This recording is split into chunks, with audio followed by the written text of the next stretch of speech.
Overall, the mood is really not good.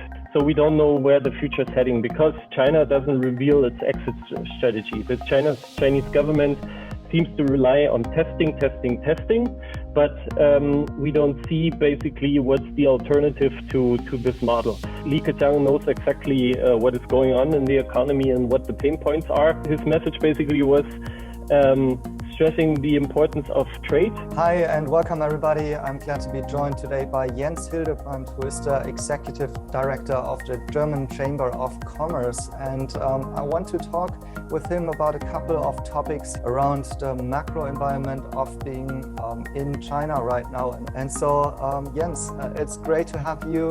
Maybe a quick introduction from your side, who you are and what you are doing.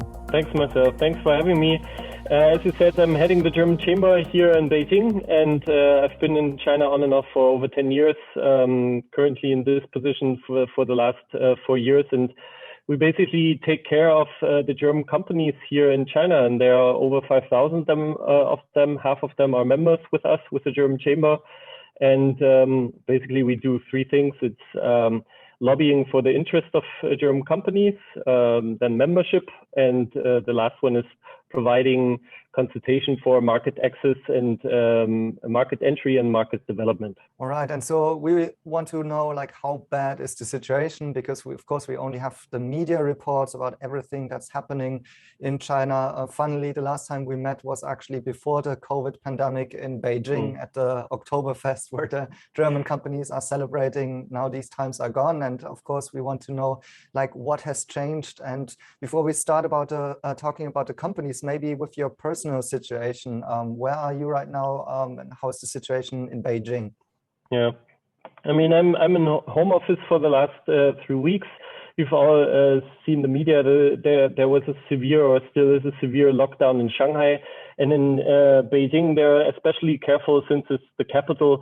So all restaurants are closed, shops are closed, parks are closed. You can still go out of your compound and take a walk, but there's basically nowhere to go. But you can still move. We have food, supermarkets are open, but in general, there's always a feeling of looking at Shanghai, what happened there. So a lot of people are at unease a little bit. What's your connection to Shanghai? Do you have any insights on the situation on the ground?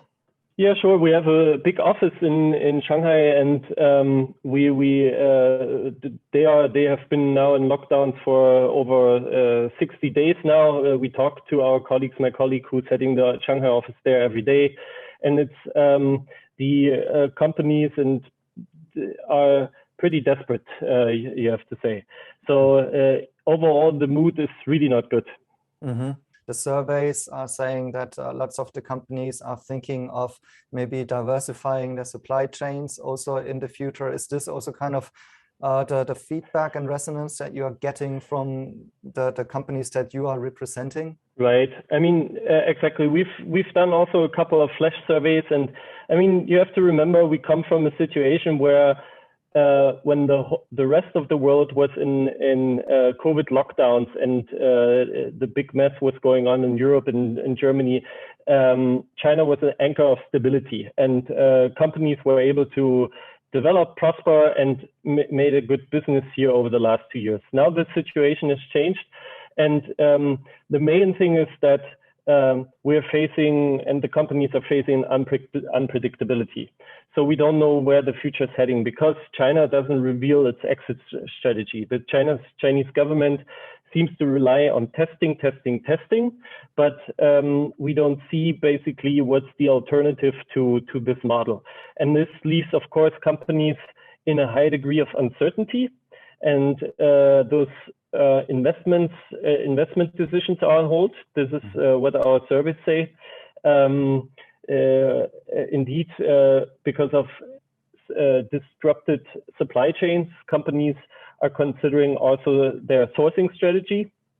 And then it's, of course, also about people. Yeah, it's been difficult to get people into China for the last 2 years because of the strict COVID management measures and especially quarantine rules. But now it's highly unattractive in a very unstable situation for foreigners to come here and work here. So that's a whole mixture of factors that at the moment leave companies with a lot of uncertainty and unplannability. Mm-hmm. And do you also really feel like this kind of economic downturn? I mean, the growth target is around more than 5%, right, from the government. That is unlikely to be the case actually for this year. But do you feel that there is a downturn, and how bad is it? It really depends on what the Chinese government decides on an exit strategy or measures to take, because yeah, you're right. All the economic indicators are really bad for the last month, especially youth employment is really high, and the employment in general. So all the economic experts believe 5.5% GDP growth is not doable anymore. So we are more talking about 4%. But again, of course, you see these rebounds effects if things stabilize, and the Chinese market is still huge, with a huge potential and a huge customer base. But still, at the moment, we don't really see how to handle this economic crisis. And the Chinese government, and that's on one side a good thing, says they don't want to rely on the old, investment instrument toolbox. So they don't want to push infrastructure investment again, but rather face or play with taxes, incentives, and so on and so forth. But it's still too early to say. All right, so this is also where you have special insight. You have been part of this so-called symposium on anniversary of the CCPIT with the Premier Li Keqiang. And so I'm wondering, what are your first-hand insights from such meetings? What are the pledges by the Chinese politicians really high up? I mean, it was a good meeting, because it really showed he met and also present was Vice Prime Minister Hu Chonghua and the NDRC head. So it shows they care about foreign companies and foreign business associations' opinion. They are willing to listen, and I had the impression that Li Keqiang knows exactly what is going on in the economy and what the pain points are, but he didn't send a very optimistic or forward-looking message, but his message basically was stressing the importance of trade, stressing the importance of free flow of people for trade to work, which is interesting. He also said, yeah, we need to expand our vaccination campaign, and this is really what China is lacking at the moment. So in general, he was also not able to draw a brighter picture, but as I said, you could tell he's aware. And I think we are heading towards the 20th Party Congress at the end, or in autumn. And this is a decisive moment. And then let's see from where it takes us there. Mm-hmm. Yeah, this would have been my question. Do you think that this is really one voice speaking there, or do you have the feeling that there are contradictory voices in the Chinese government right now, and one side is more going towards, not caring too much about the economic impacts, and the other one really voicing the support, like Li Keqiang right now? Do you have the feeling like there is one common way to go, or not? Well, it's all, we all don't know, because we cannot see behind the curtain of Zhongnanhai. But I'm sure. So from some news report, you can tell that there must be a different view on things. Whereas his boss Xi Jinping made it very clear that protection of the population has top priority. His point was striking a balance between the protection of the people and economic development is important. So you might say that's ridiculous, that's just a sentence, but we really look at those comments at the moment, and I think it shows a little bit that there is a discussion. But there's just one boss here who decides everything.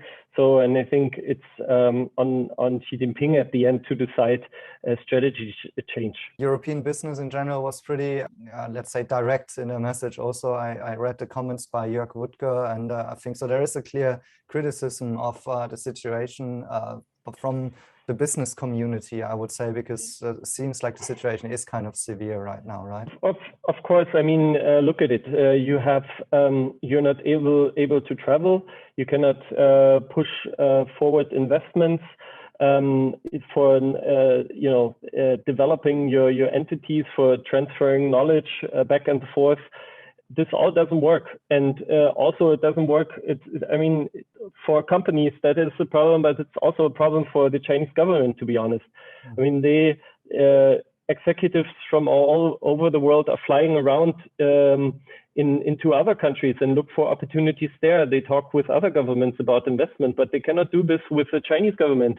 And the Chinese government doesn't go to Germany, for example, anymore with delegations like they did in the past to learn about trends, about developments, and also do investment promotion. So in the long term, that also hurts China. So we're not talking only about foreign companies. And I think this is important to notice, and I think they have noticed, but it's really hard to change the strategy at the moment, as we are still in the middle of a COVID wave. And let's see if Shanghai and Beijing are brought under control, then we might see further steps in maybe changing a little bit the direction.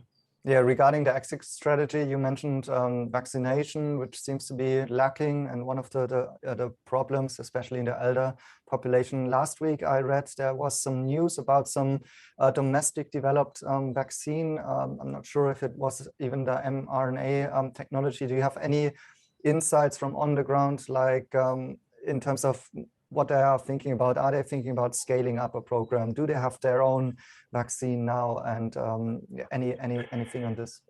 No, I mean, on the Chinese mRNA vaccines, what I hear is that they are not there yet. They're still in phase 1 or 2. It's still too early. I mean, the Chinese vaccines are pretty effective, especially after the booster shots. So they actually would be able to protect the country. But as I think only 60% have 2 shots, and so you have 40% that are missing this booster, and then you have this huge population of elderly people that isn't protected at all. That's really a problem. And with these inactive vaccines, it takes at least 6 months to vaccinate all. So I think because when we also look from a business side, I think the next six months definitely will still be difficult, because if they decide to get a vaccination campaign running, then to vaccine all people, that will take this amount of time, definitely. Yeah. Do you think there will be a larger outcome of this, like a trend to, let's say, decouple from China further? No, in terms of decoupling, we are right in the middle of it already, or we have been there for the last 1.5 years. We've seen it in our business confidence survey. German companies have increasingly localized a lot of their business functions, and that is one sign of the technological, but also HR and decoupling that is going on. So the situation worldwide, the geopolitical situation, especially because of the war in the Ukraine, didn't improve the discussion about decoupling, to be honest. And the German government is working on a China strategy, so it will be interesting to see what the new direction will be. And we are trying as a chamber to also give some input there. All right, definitely difficult times, maybe in a generational way, even very, very big changes. Thanks again for your time, and let's hope that we can have another catch up pretty soon and have a changed situation then. Sure, thanks Marcel. If you want to support this channel going forward, please consider to become a patron. Then you also have the opportunity to join our community where we discuss things daily, or you can also just follow me on my Twitter handle _mm85. Thank you guys for watching. See you in the next one.